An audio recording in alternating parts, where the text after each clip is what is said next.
All right, season 6, episode 14, Monday. Wait, didn't we already do this one? Bum, bum, bum. I feel like I've done this episode thousands of times. No! That'd be horrible. Thought we did this yesterday. And the day before. And the day before that. And tomorrow. This is really hell. Like Yeah. this episode, I mean. For the girl, Yeah. everyone else just gets to reset. It's still kind of hell for them because they're just stuck. You can't move past that day. Yeah, but even though they know don't any remember better. it, but it's Yeah. like that would suck if you were just always living the same day over and over again, but you didn't know it, but you could never do anything else. Is this That'd supposed be to be weird. because Scully's supposed to be immortal, and so because she keeps dying, the timeline Maybe. has to reset? Maybe. Because that person was it's like, not. I mean, but she it's can't die. sometimes it's not her that dies. Sometimes it's Mulder that dies. They're just both not. Both of them are not supposed to die here. Yeah. Yeah, I don't know. I don't know why it is happening the way it is. I don't know what is causing it, but it's like basically, I mean, the way it ends is that the only person that's supposed to die is her. I mean, the argument, of course, can be made that we are living in a timeline where this happens, right? Mm-hmm. Where you don't know when it happened because we only have that last day that it finally was done right. But, you know, do we have people that are constantly like, I lived this same day over and over? They might be mental institutions.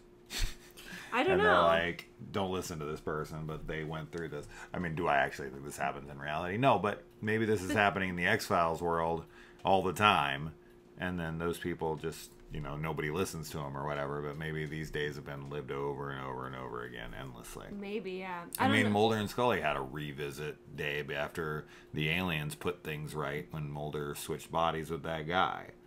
They did, and they also had like in another episode in this season, like the kind of false awakening day, which is sort of similar-ish. Yeah, I don't know. This is definitely one of those classic episodes, though. It's like a very memorable one, and it's sad too, because like the girlfriend in this, she really is in hell. She tries everything to stop her boyfriend. Yeah. She tries calling the cops on him. She tries, like, driving him away. She tries warning Mulder. She tries warning Scully. She tries, like, everything except trying to kill herself, because why would she think to do that? Although, I do feel like at some point you would be like, okay, I'm just going to kill myself, because, like, what? I mean... But it's possible that she kills herself, and it does reset, because she's supposed to die in that specific way, like, in the bank, by her boyfriend's hand.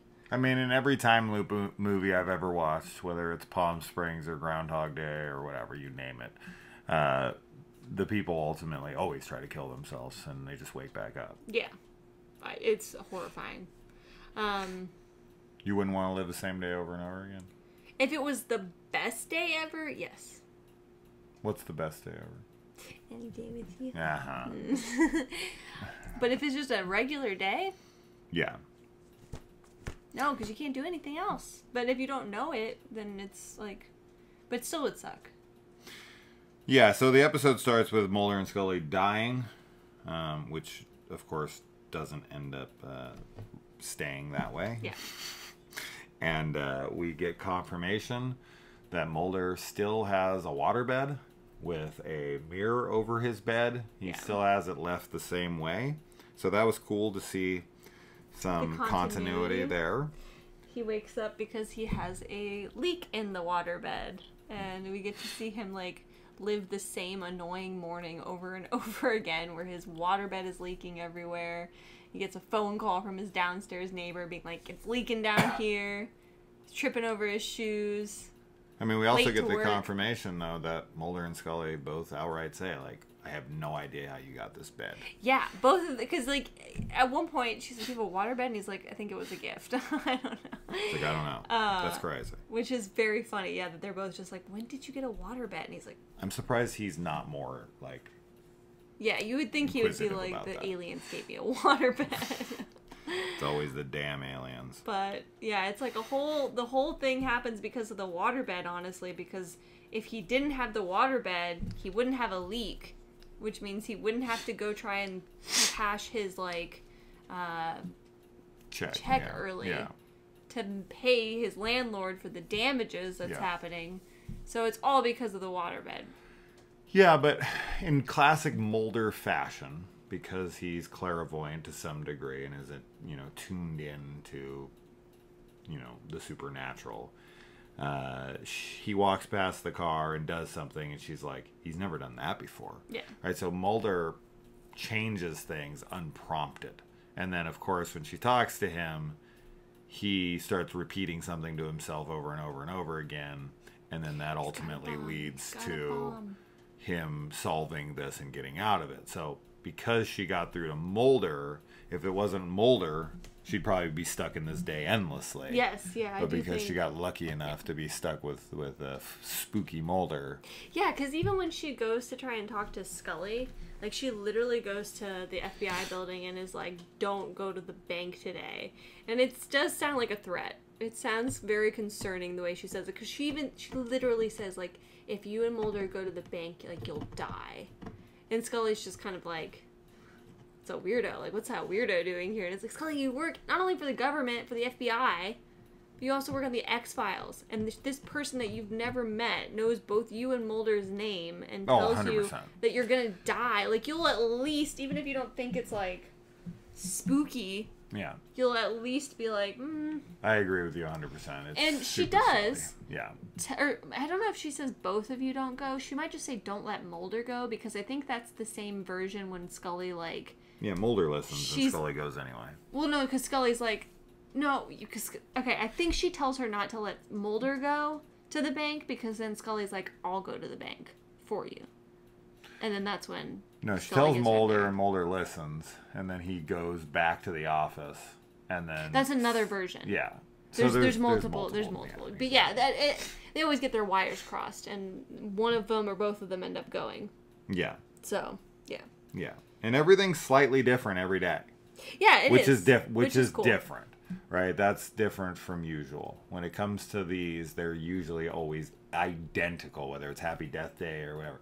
It's always the exact same events. It makes me think that they're not technically reliving the same day, because there are differences. It's like alternate realities. Yeah, it's like they're in all these different, like, alternate realities, and they're just, like, living through the same moment in different versions of it. Yeah. What if anyone who dies, young or too young or whatever, they just get stuck in their own paradox until they figure out how to not kill themselves and then come out in another reality alive?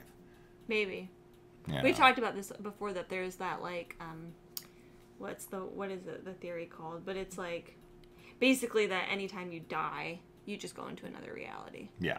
Which is a weird thing to think about. But, I mean, eventually you're going to get to a place where you're like 100 fucking years old. Yeah, and you're just going to die because your body doesn't work anymore, and then you just die. And there's no reality where you're just going to be 120, 180, 1,000 Maybe years there old. is. Then those are the realities where they, like, have, like, aging. So when you get to 100, you just die endlessly? You just loop over and over No, and you over get to, when you get to 100, you die, and then you go into the reality where they've cured aging, and then you get to take a shot and, like, de-age, and then you're like, oh, sick. And then you just get to keep doing that. Sounds good. I'm young.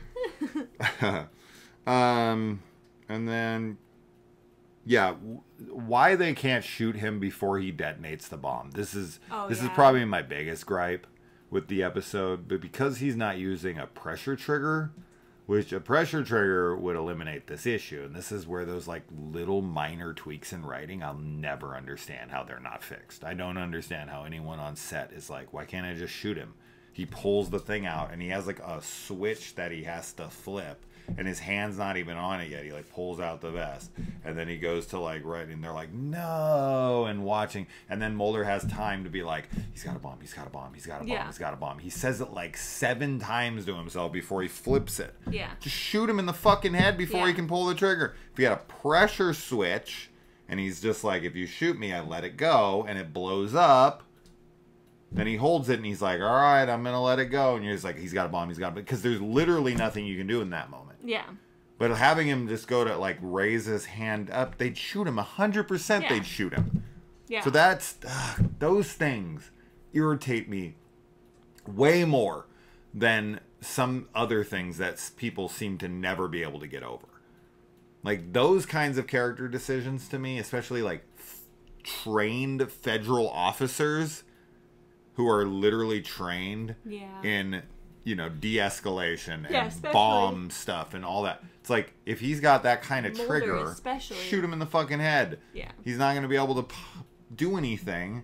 It makes no sense. Yeah. Zero. So that is one of my only gripes with this episode. Otherwise, this is like as classic of an episode as it gets. But it does suck, though. I will say this. It does seem kind of unfair that the girl who has lived this day over and over and over and over and over again, when they finally get it right, when they finally stop him, she has to die. Yeah, it does. It does suck. She doesn't even get to get out of it. No.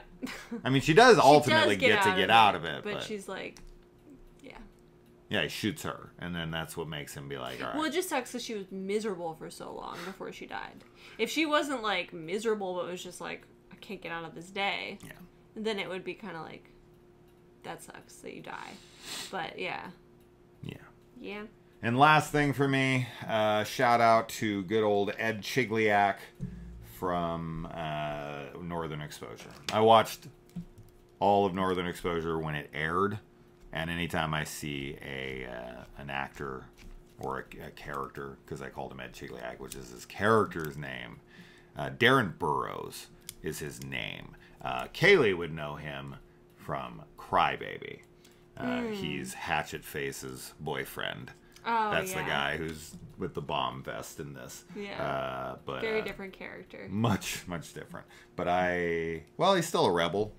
He's still a rebel. But no, he's nothing like that in Northern Exposure. He's like a sweetheart, simpleton. But anyway, that's that. And we'll see you in the next one.